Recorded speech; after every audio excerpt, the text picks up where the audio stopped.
Aquabar, on dit quoi? On dit quoi? Bienvenue sur la terre des éléphants d'Afrique. Posez-vous. Posez-vous. Décapsulez votre boisson favorite. 5, 4, 3,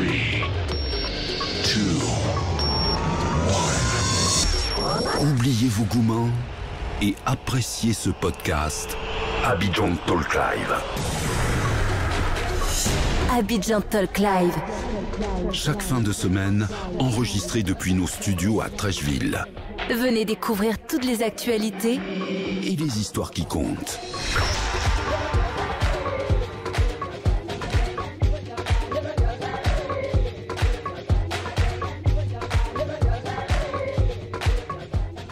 Alors pour vous, ça fera peut-être quelques jours que nous nous sommes laissés à la fin d'un super podcast Retour aux racines en compagnie d'Oscar et de Zoul. Alors que nous, ça fait peut-être que 5 minutes que nous avons fait une pause. Merci de toujours nous être fidèles et puis de toujours nous écouter et de partout. De partout, hein. On est assez impressionnés, hein, modestement bien sûr, de nous écouter, de nous encourager avec vos messages, vos feedbacks et puis bien sûr les thèmes que vous voulez aborder. Alors, dans cet épisode, on reçoit encore Oscar. Salut Oscar. Salut. Ça va? Bien. Ça fait longtemps, hein? Ça fait très longtemps. C'était long. C'était très long. En tout cas, on est content de t'avoir avec nous. Super intéressant, l'épisode précédent. On a eu de bons retours aussi sur celui-là. En fait, c'est de la fiction. On ne sait pas, c'était il y a 10 minutes. Mais pour vous, c'était il y a plusieurs jours, plusieurs semaines même. Zoul, comment vas-tu? Toujours bien. Toujours bien? Ouais, ça n'a pas changé en 5 minutes. Ça n'a pas changé en 5 minutes. Ouais.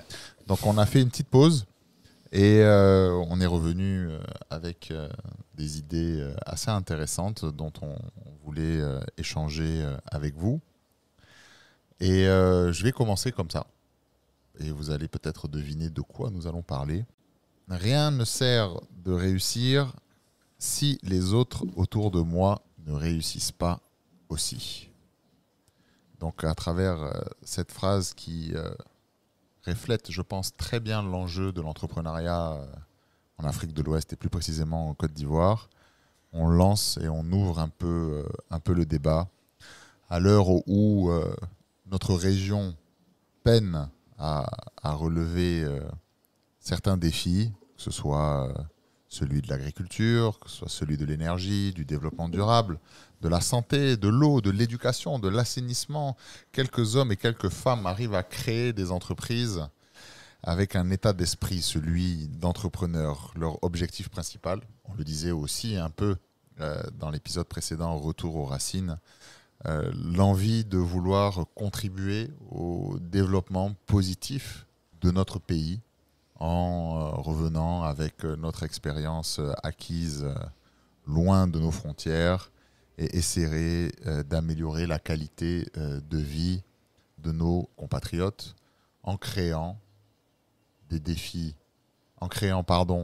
entreprises plus responsables, viables dans le temps économiquement et aussi dans le souci, je dirais, de relever les défis qui sont les nôtres. On ne peut pas réussir tout seul. On réussit aussi parce que les autres réussissent et les autres adhèrent au projet.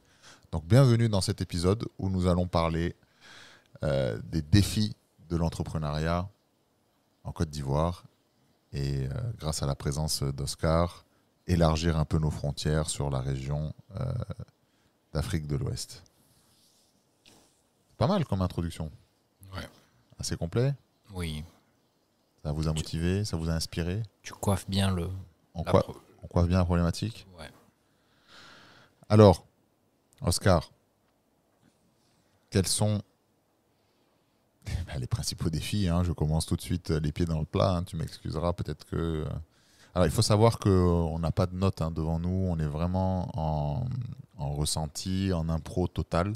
Donc, à votre avis, les gars, quels sont les principaux défis auxquels les entrepreneurs ivoiriens, ouest-africains sont-ils confrontés dans le parcours de création d'entreprise, d'entreprendre et tout? C'est un parcours fastidieux déjà? Je vais me permettre d'abord une petite vision plus générale que l'Afrique de l'Ouest. Enfin, faut quand même d'abord mettre l'accent sur le fait que l'entrepreneuriat, de manière générale, c'est très, très, très, très, très difficile. Beaucoup de challenges. Je pense que c'est important de rappeler ça parce que les réseaux, Internet, tout ce qui génère de l'information, tout ce qui nous donne de l'information, montre uniquement les success stories. Ouais. En réalité, quand tu et Zoul connaît mieux ce secteur-là que moi, mais quand tu regardes des sociétés type Facebook, Instagram, etc., c'est in fine vraiment des success stories. Il y en a eu plein avant. Donc c'est voilà, juste le contexte, il faut vraiment mettre en exergue que c'est très très très difficile l'entrepreneuriat de manière générale. C'est pas tout le monde qui réussit. Il y a une question de momentum, il y a une question de chance, il y a une question de bonne idée à avoir. La chance qu'on a. Tout le monde n'est pas entrepreneur aussi. Tout le monde n'est pas entrepreneur. On peut avoir envie d'être entrepreneur, mais être confronté à la réalité. Oui, tout à fait. La chance qu'on a en Côte d'Ivoire et Afrique de l'Ouest, c'est que je dirais pas qu'il y a tout à faire, mais il y a encore beaucoup de choses à faire dans beaucoup de secteurs. Mais voilà, à la fin, statistiquement, je pense, quand on regarde, je suis désolé, je reviens toujours sur ce sujet, mais c'est parce que c'est ma culture professionnelle. Quand tu regardes les fonds d'investissement qui investissent dans des startups, je crois que la statistique, c'est un investissement sur 10, voire sur 20 qui fonctionne vraiment. Et c'est ce que recherchent ces fonds-là, c'est le Google de l'Afrique, le Facebook de l'Afrique, etc. etc. Donc voilà, de manière globale, c'est important de mettre en exergue que les success stories dont on entend parler quand il s'agit d'entrepreneuriat, elles sont quand même très très limitées. Maintenant, et peuvent induire en erreur les success stories. Du coup, j'aurais une question déjà avant qu'on approfondisse. Est-ce qu'il n'y aurait pas une problématique, parce qu'aujourd'hui, il n'y aurait pas une problématique même à la base de modèle?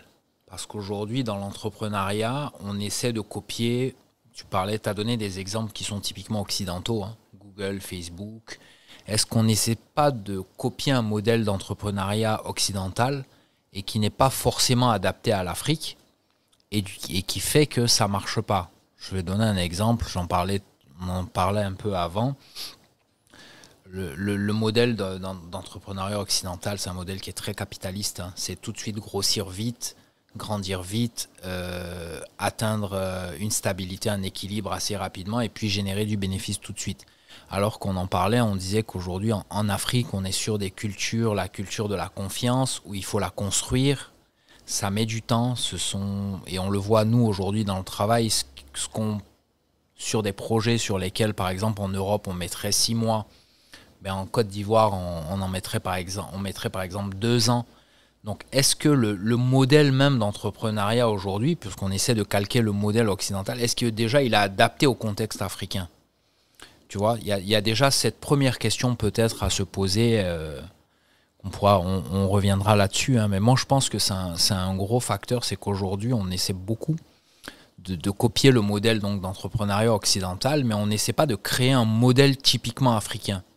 Adapté au contexte. En fait, avant de te répondre, j'ai juste besoin de savoir, est-ce que tu dissocies le contexte de l'entrepreneuriat de l'entrepreneur et de ses propres qualités elles-mêmes, ou est-ce que tu parles dans une globalité? Non, je le dissocie. J'aborde pas encore la question de l'entrepreneur lui-même, de ses qualités, de ce que ça va nécessiter. Je parle même du concept d'entrepreneuriat.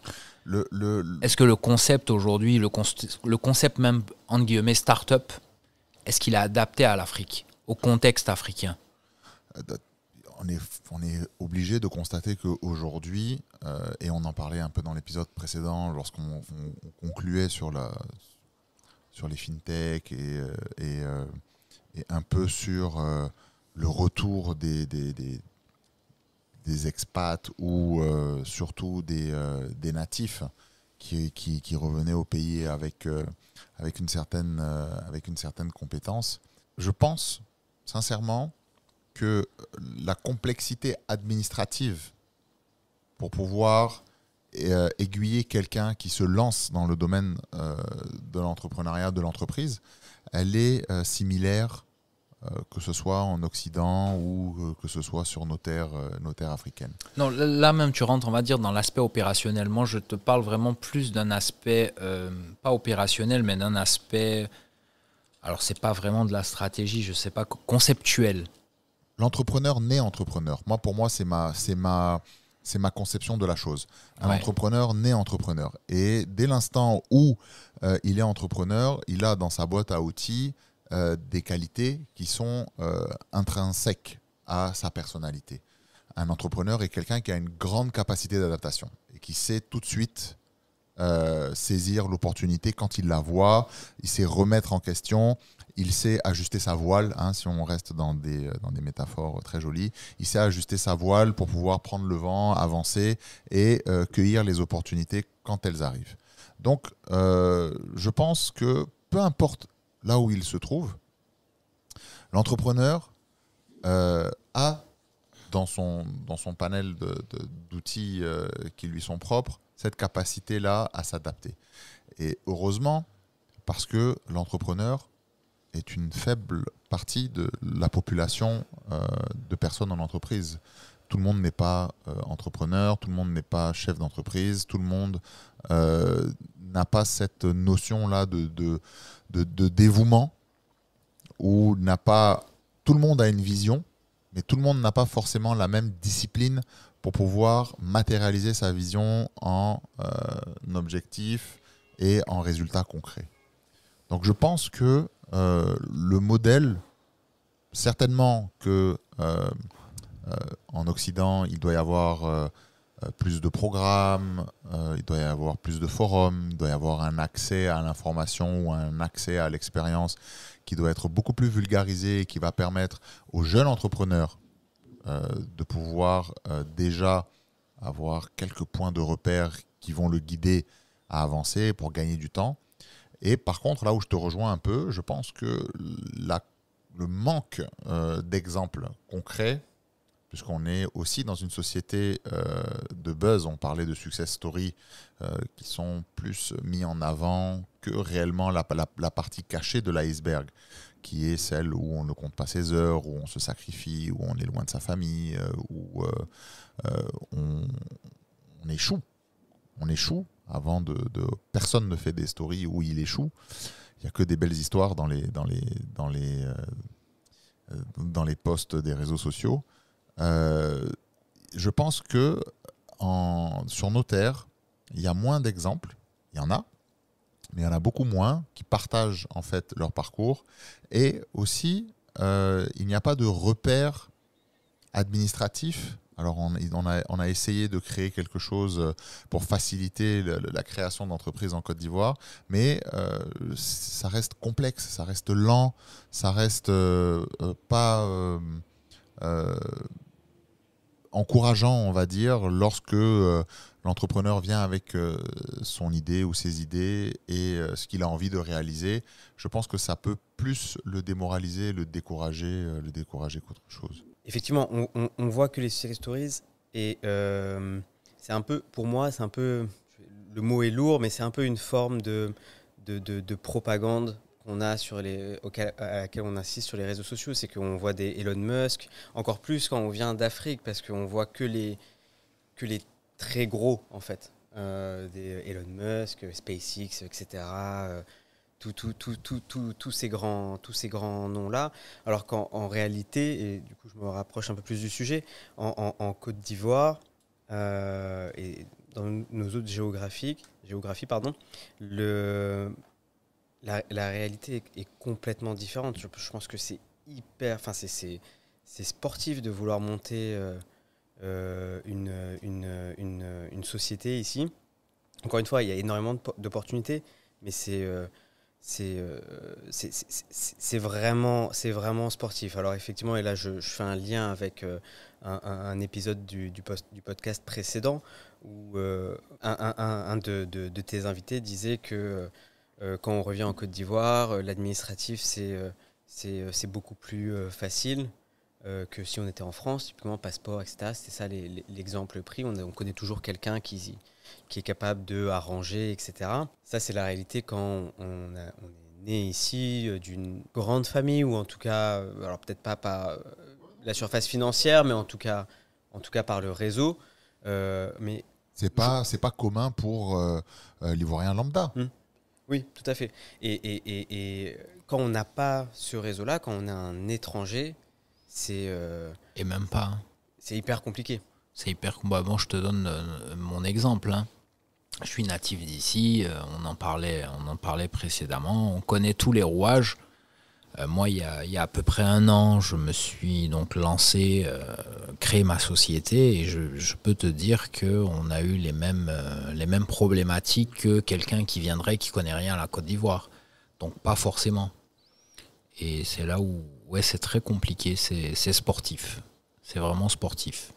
Il y a des structures qui se mettent en place, donc qui sont censées aider donc ces jeunes entreprises. Au final, c'est pas ce qui est annoncé, c'est compliqué. Il y a beaucoup d'effets d'annonce et derrière, en fait, ces belles affiches avec ces belles couleurs, machin et tout, le système ne se met pas en place pour pouvoir... Tout à fait. Et l'exemple le plus frappant qui est le CPC. Donc il y a un guichet unique pour la création d'entreprises où sur leur site web, ils annoncent tu crées ta société en 1 semaine, je crois. 1 ou 2 semaines.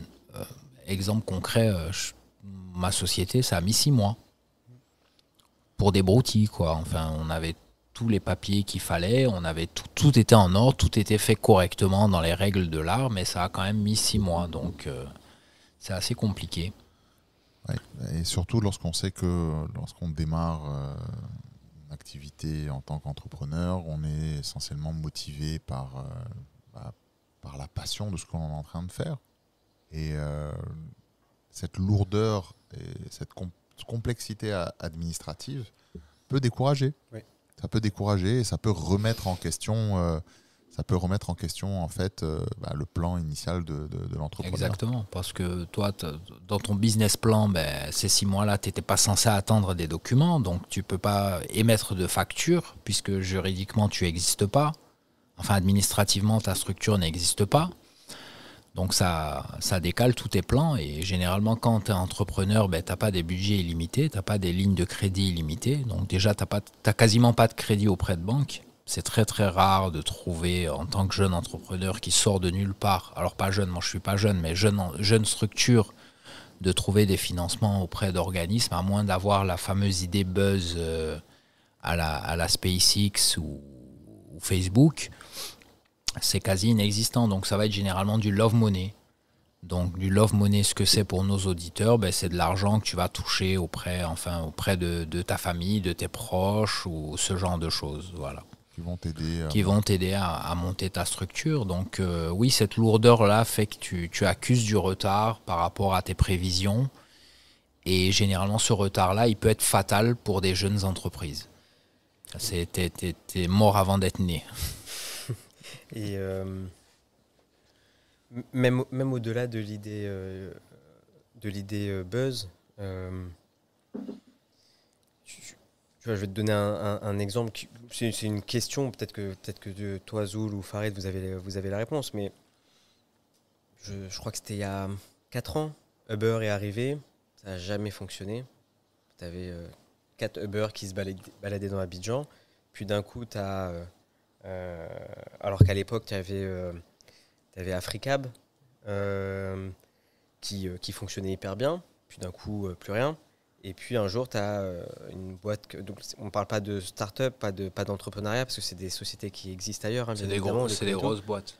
Et puis un coup, tu as Yango qui arrive, et là, ça se déploie à une vitesse. Uber revient. Je crois qu'il y a Hitch qui arrive ou qui est déjà arrivé. Donc, c'est pas. Il y a quelque chose, je pense, un peu d'inexplicable un peu à l'entrepreneuriat dans la zone. Et il faut être solide financièrement. Faut être persévérant. Enfin, comme je disais quelques minutes auparavant, c'est vraiment sportif. Et même quand, je pense, Farid, tu pourras nous le dire, même quand tu es là avec ta société depuis plusieurs années, avec une place assez importante sur le marché, tu galères littéralement tous les jours. Tous les jours, c'est un réel combat. Donc, quand déjà tu es une société assez mature, tu galères, on peut imaginer que quand tu crées quelque chose, c'est x10, x1000. Exactement, c'est assez compliqué. Et tu donnais l'exemple d'Uber, c'est là où je voulais en venir à ce que je disais au tout début.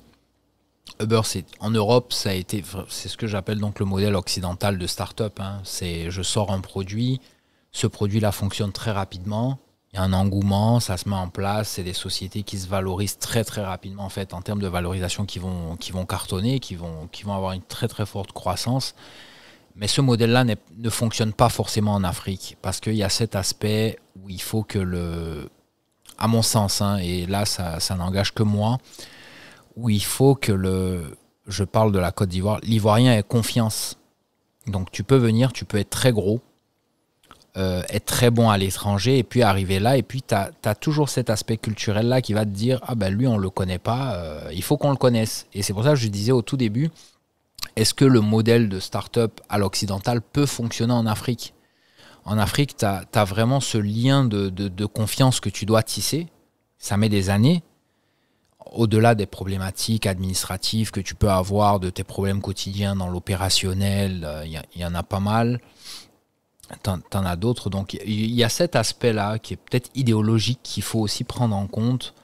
Après, tu as tout ce qui est donc dans les aspects administratifs, la lourdeur. Mais autant l'entreprise est récente ou elle est ancienne, c'est un obstacle qui est commun. C'est un défi qui est commun. Il faut savoir se réinventer et pour pouvoir se différencier. Et là, je parle vraiment de mon expérience personnelle. Lorsque on veut forcément et systématiquement s'inspirer de ce qui se passe en Occident, de ce qui marche en Occident n'est pas forcément synonyme de succès sur nos terres. Exact. Il faut prendre en compte les réalités de notre marché. Très souvent, et c'est un exemple extraordinaire où on a un partenaire avec qui on travaille depuis 2011, qui est un fabricant de produits récréatifs, donc tout ce qui va être motomarine, quad, enfin motomarine entendez par la jet ski, quad, buggy, machin et tout. Donc nous, dans notre entreprise, c'est une petite part vraiment toute petite part de nos activités. C'est la partie fun, on va dire, du boulot. Et j'avais ce responsable-là, communication et marketing de ce grand fabricant mondial qui me disait mais vous n'utilisez pas les supports marketing que l'on vous envoie et pourquoi, etc., etc. Et donc je lui disais non, je ne les utilise pas et je les utiliserai jamais. Il me dit mais pourquoi, c'est de belles images, c'est joli, etc., etc. Je dis ouais, mais les paysages qu'il y a sur les visuels, donc sur tout ce qui est marketing support que tu partages avec nous, bah déjà c'est pas les paysages, c'est pas les paysages de nos pays. Et là, blanc, complet. Il répond plus parce que oui, effectivement, en Côte d'Ivoire, il n'y a pas de désert, par exemple. Il n'y a pas de montagne avec de la neige, il n'y a pas ce genre de truc. Et je lui ai dit, je n'utiliserai pas aussi le support que tu utilises parce que tu me mets que des blonds aux yeux bleus dessus. Et ça ne parle pas en fait à ma cible. Moi, ma cible, elle est africaine, elle a une certaine réalité. qui n'est pas la vôtre. Donc, si vous adaptez votre communication, peut-être que on va l'intégrer. Donc, oui, ce qui se passe en Occident n'est pas forcément synonyme de succès sur nos terres. Il y a beaucoup, on est dans un espèce d'intranet avec aussi d'autres spécialistes de communication et de marketing pour d'autres produits, et on voit aussi ce qui va se passer par exemple dans un pays voisin qui est le Ghana, qui est très proche de la Côte d'Ivoire, hein. C'est un pays voisin limitrophe. Et certaines réalités de ce marché-là ne sont pas les nôtres aussi. On ne peut pas, par exemple, intégrer des solutions qui marchent au Ghana, parce que la réalité du Ghana n'est pas celle de la Côte d'Ivoire. Donc, pour revenir un peu au défi de l'entrepreneur, je pense qu'il doit s'armer de patience et saisir en fait l'opportunité lorsqu'elle se présente. Oscar disait tout à l'heure qu'il y a 3-4 années, Uber était là, ça n'a pas marché. Uber, c'est un grand groupe, c'est même pas à présenter. Ils sont venus, ça n'a pas marché, ils se sont cassés la gueule. Il y en a d'autres qui sont venus aussi dans le même secteur ou dans des secteurs différents. Ils sont venus, ça s'est cassé la gueule. Et à un moment donné... Enfin, ça ne s'est pas cassé la gueule, ça a cartonné plutôt. Au tout début Non, Uber s'est cassé la gueule. Pourtant, aujourd'hui, on a Yango, pour donner l'exemple. Oui, mais c'est ce que je disais. Aujourd'hui, il y a Yango qui fait exactement la même chose, mais qui cartonne. Oui, mais quelques années après. Je pense qu'il y a eu ce temps de maturation en fait, de la société. Donc, le message que je veux donner aux jeunes entrepreneurs par rapport à ça, c'est que... Il faut être patient. Non seulement très cher jeune entrepreneur, si toi aussi tu as envie de conduire... Pour ceux qui ont la ref, 36-15. Donc, si... je crois que je suis trop jeune. Tu peux avoir... pour le 36-15, ouais. Si tu peux avoir la bonne idée et le bon filon dans un business, dans un secteur ou dans un projet, et que ça ne marche pas, tout simplement peut-être parce que le timing il n'est pas bon. Il n'est pas adapté. Exactement. Ouais. Aujourd'hui, on voit que, par exemple, notre système bancaire, donc là je reviens à nos infrastructures, le système bancaire n'est pas prêt aujourd'hui pour du crédit à la consommation. Lorsque l'on voit les taux d'intérêt qui sont pratiqués pour prendre un prêt et pour pouvoir acheter investir, tout simplement. Investir ou acheter n'importe quoi. Oui, investir. C'est presque comme si on est parti de déposer un rein et peut-être c'est même pas sûr qu'on le récupère. Donc lorsqu'il va y avoir une réelle volonté de prendre des risques, que ce soit en support gouvernemental ou que ce soit en support des infrastructures qu'il y a autour de nous, et que dans cette part de risque, il y a forcément une part d'échec comme une part de réussite, on aura de plus en plus d'entrepreneurs et on aura de plus en plus de projets et on pourra démarrer un nouveau cycle. Là, le financier Oscar s'est relevé. Et, oui, c'est la question que j'allais lui poser, lui qui est du domaine. Alors, est-ce que tu penses qu'aujourd'hui, le fait qu'il se soit compliqué de se retourner vers des établissements financiers pour prendre des prêts à l'investissement et tout, c'est quoi? C'est vraiment cet aspect risque-là qui est le gros frein pour eux ou il y a autre chose derrière? Ça dépend de quel entrepreneuriat on parle. Est-ce qu'on parle de... On va donner un exemple tout simple. Moi, je suis un jeune ingénieur sorti d'école. J'ai une idée, pour rester dans le domaine de la tech, j'ai une idée d'application révolutionnaire qui pourrait changer de la vie de mes concitoyens. Voilà, le contexte, il est posé. Aujourd'hui, je vais aller auprès d'un établissement financier ou d'un fonds d'investissement. Alors, je ne sais pas trop comment ça se passe au niveau des fonds d'investissement. Et peut-être que tu pourras nous éclairer là-dessus pour aiguiller éventuellement de futurs entrepreneurs. Alors, qu'est-ce que je dois faire? Donc, j'ai l'idée. L'idée est intéressante sur le papier et je recherche des financements. Écoute, je vais peut-être en fâcher certains de vos éditeurs, mais déjà, il ne faut pas aller voir une banque. D'accord, c'est noté, ok. Non, mais tu le disais très bien au début, c'est alors toi, tu appelles ça du love money, je ne connaissais pas. Moi, j'appelle ça du friends and family. Alors oui, il y a les deux termes. En fait, dans les startups, dans le monde des startups, on appelle ça aussi du love money. Ok. C'est exactement ça. Et en fait, tu vas devenir intéressant. Et là, c'est surtout mon point de vue et de ce que j'ai pu... Et par rapport au contexte ivoirien. Hein. Oui, bien sûr. Ouais. Tu vas devenir intéressant quand ta startup, avant de générer du revenu, elle génère de la data. D'accord. Tu le vois, il y a des boîtes...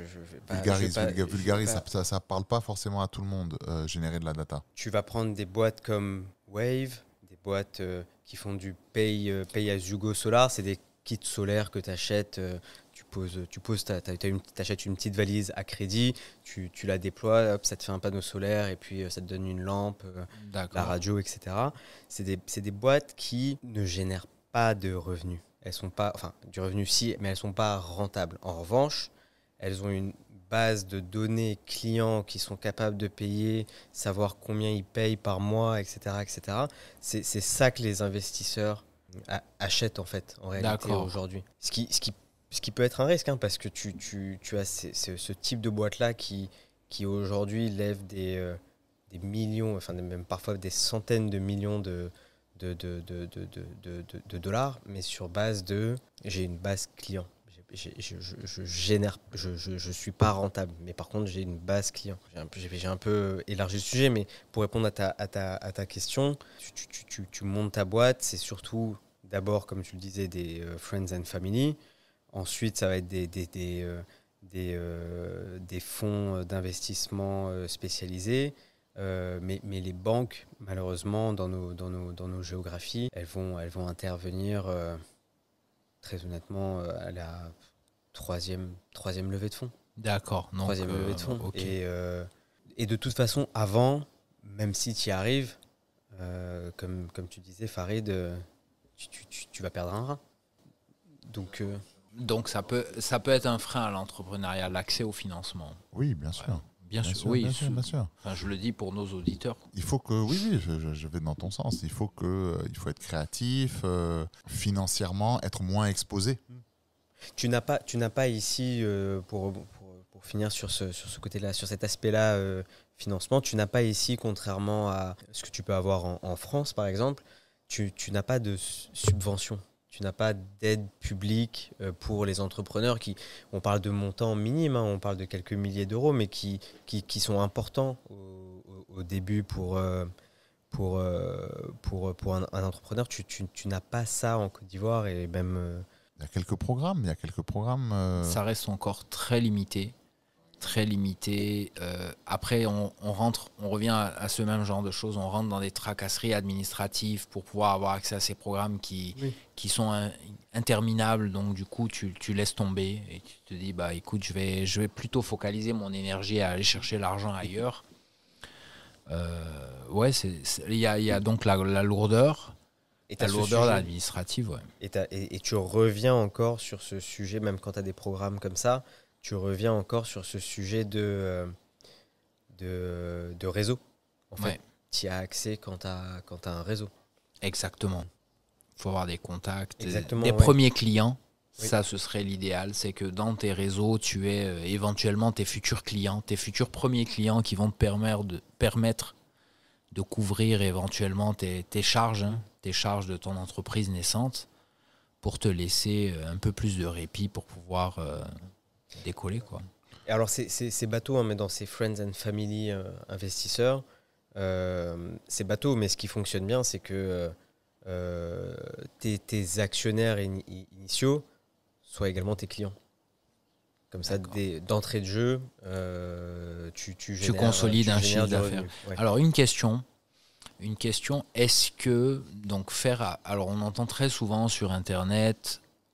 Faites attention, les fonds d'investissement, tu risques de perdre ta société, tu risques de perdre le fonds parce que derrière, c'est des fonds d'investissement, c'est que la rentabilité qui compte. Est-ce que c'est toi qui es dans le domaine de la finance, est-ce que c'est vraiment le cas? Est-ce qu'on risque de perdre en fait les rênes de sa société en faisant appel à des fonds d'investissement parce qu'on va lâcher trop de parts de sa société ou ce genre de choses? Ou non, c'est moins impactant qu'on ne l'imagine ou c'est surfait en fait ce qu'on voit sur les réseaux sociaux? Non, ton fonds d'investissement, il y a deux raisons pour lesquelles tu fais venir un fonds d'investissement. Soit, deux manières de le faire venir, et donc deux types de fonds d'investissement distincts. Tu as les fonds d'investissement minoritaires D'accord. et les majoritaires. Quand tu fais appel à un fonds d'investissement majoritaire, en général, ce que tu vois dans nos zones, mais c'est pareil ailleurs, c'est une boîte familiale. Il n'y a pas les enfants qui sont là pour reprendre et assurer la continuité de la boîte. On fait rentrer un actionnaire majoritaire, fonds d'investissement, qui va prendre 60% de la boîte en vue de 7 ans plus tard, vendre 100% de la boîte et puis tout le monde sort et puis basta. Quand tu vas chercher plutôt un fonds minoritaire, donc inférieur à 50%, et en général ça tourne, ce type de fonds-là prennent entre 30 et 45% de la boîte. Je parle de sociétés matures là. Oui. Sur des startups, tu as des fonds qui vont prendre 10%, etc. D'accord. Tu vas chercher ce type d'investisseur-là, quand tu veux accélérer la croissance de ta boîte dans un contexte où soit tu es trop endetté déjà, et donc les banques ne te prêtent plus, soit emprunter coûte moins cher qu'aller chercher un investisseur extérieur. Ça peut arriver. Donc c'est dans ce cas-là qu'on se pose la question de est-ce que je vais perdre ma boîte ou pas. En général, la sortie du fonds d'investissement minoritaire, elle est prévue d'avance. D'accord. Dès l'instant où ils vont investir. Après, est-ce que tu vas réussir à faire ce que tu as voulu à T0 ? Il y a une probabilité de succès, une probabilité d'échec. Mais en gros, tu vas dire, à la sortie du fonds, le fonds va te dire je veux que tu me rachètes à tel prix. Tout va dépendre de est-ce que tu as la capacité de, toi personnellement, ou est-ce que la boîte elle-même a la capacité de racheter l'investisseur sortant. Donc non, tu la perds pas. D'accord. Tu la Donc perds c'est pas, vraiment, tu la perds pas on forcément. va appeler ça mythe réseaux sociaux, quoi. Oui. D'accord. Tu la perds pas forcément, et tu as des exemples d'actionnaires qui ont fait rentrer un fonds minoritaire et au bout de 5 ans ont racheté D'accord. l'investisseur. Ok. Alors un autre problème, et je pense que je ne sais pas si on va terminer là-dessus, un autre gros problème des startups en Côte d'Ivoire ou de l'entrepreneuriat, c'est qu'au début on lance sa boîte, on est seul généralement, ou on est 2-3 personnes, ça marche bien au début, mais on est très très vite. Alors si les projets qu'on a ou les idées qu'on porte cartonnent, en guillemets, ont un impact, il y a une grosse problématique qui après même, à mon sens, devient même plus importante que les problématiques financières, c'est les compétences, de trouver des ressources humaines et des compétences. Surtout en Côte d'Ivoire, c'est très compliqué parce qu'on a vécu de nombreuses années où le système éducatif a été complètement mis de côté, hein. J'assume même mes dires, où aujourd'hui on va avoir, alors dans les domaines techniques ça va être très très compliqué, dans les domaines, on va dire d'un point de vue général, ok, on arrive à trouver les compétences qu'il faut, je ne dis pas qu'elles n'existent pas, elles existent, elles sont très rares, et du coup, moi je donne l'exemple de ma boîte où aujourd'hui, c'est la problématique majeure, c'est pas d'avoir des clients, il y en a, on en refuse même, c'est pas ça la problématique ça va être de trouver des compétences pour accompagner la croissance de l'entreprise, et là c'est vraiment le chemin de... Un défi. C'est un putain de défi, excusez-moi le terme, c'est assez compliqué, surtout dans les domaines très techniques. Enfin, moi je suis dans l'informatique, dans le développement, c'est assez spécifique et c'est très compliqué. Donc là, ça peut être un sujet de podcast à part entière, hein, Je pense, l'éducation et tout. Et donc ça, c'est une autre problématique, c'est qu'il faut l'anticiper, il faut réfléchir dès le début à ça. Ah ok, mon idée est bonne, je trouve l'investissement pour lancer ma boîte, j'ai du succès, pour pouvoir répondre à ce succès, il faut grandir. Et comment je grandis? Donc comment est-ce que je m'entoure? Comment est-ce que j'accompagne cette croissance-là? Et c'est tout autant de défis et d'opportunités que l'entrepreneur doit prendre en compte et faire face lorsqu'il se lance justement dans le monde dans le monde de l'entreprise.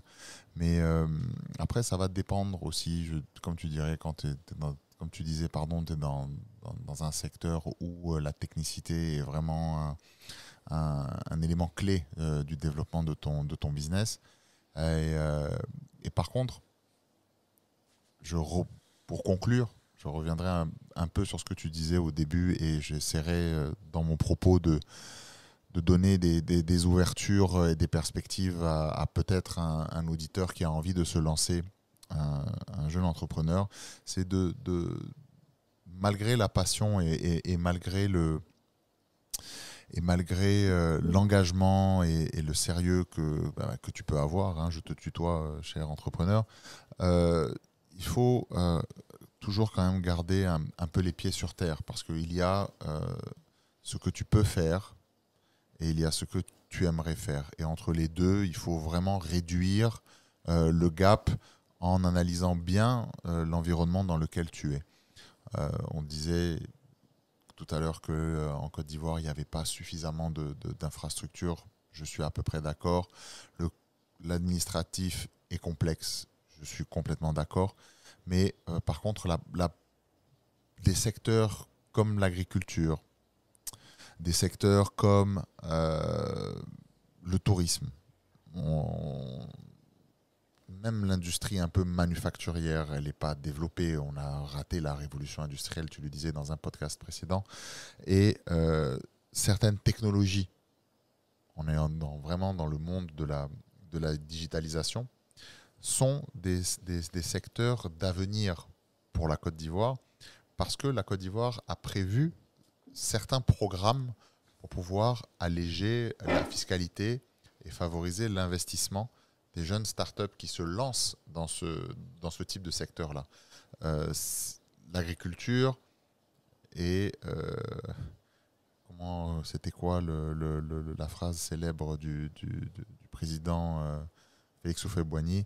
Le succès de ce pays repose sur l'agriculture. Et aujourd'hui, on voit que, et moi je l'ai vécu, lorsque c'était la période de l'EVA, tout le monde est rentré dans l'EVA. Lorsque c'était la période de la palme, tout le monde la cajou. Voilà. Bon, aujourd'hui, on est fiers. On est premier pays exportateur de café cacao. On est un des top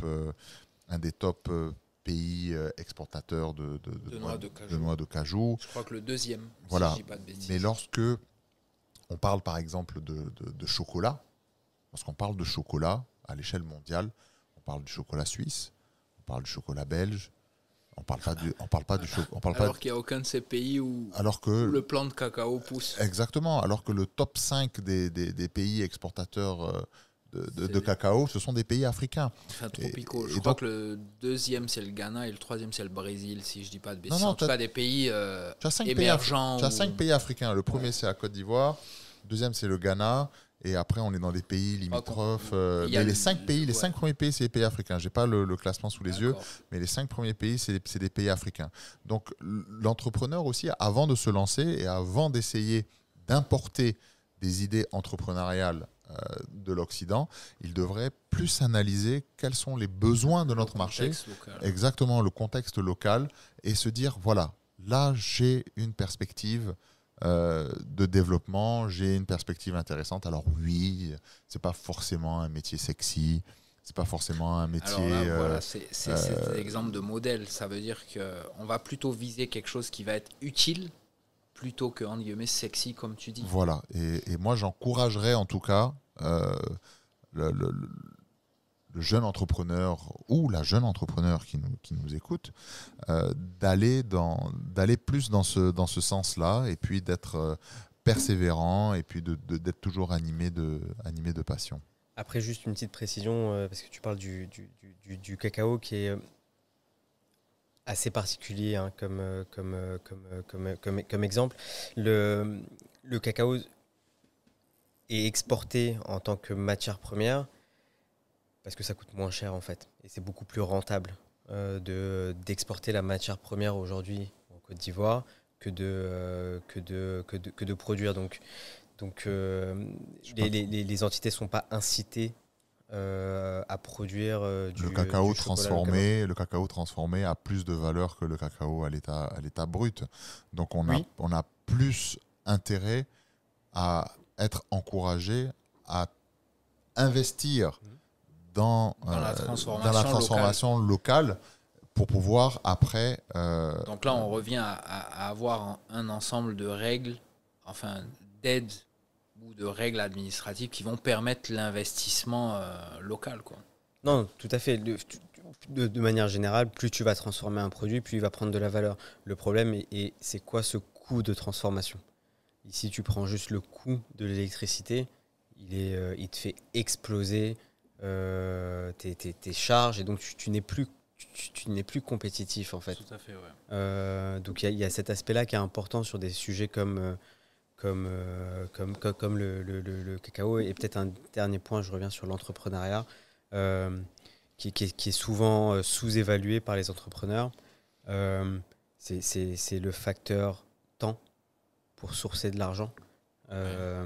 Là où lever des fonds dans un pays, en Europe, dans un pays développé, prendrait 3 à 6 mois. Ici, ça prend 1 an à 2 ans. D'accord. Okay. Donc, il y a ce facteur temps qui souvent est sous-estimé et qui cause l'échec, en fait. D'accord.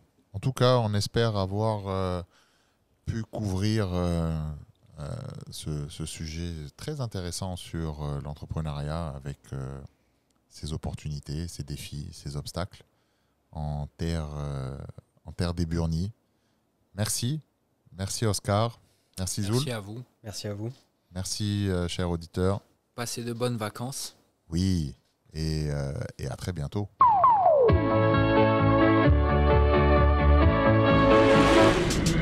Nous allons maintenant vous demander la moitié de la route. Abidjan Talk Life, c'est terminé. On espère que vous avez passé un bon moment. Posez votre bière et reprenez une activité normale. N'oubliez pas de vous abonner sur Apple Podcast, Google Podcast, Spotify et de commenter sur notre profil Instagram. Découvrez de nouvelles actualités et histoires au prochain numéro.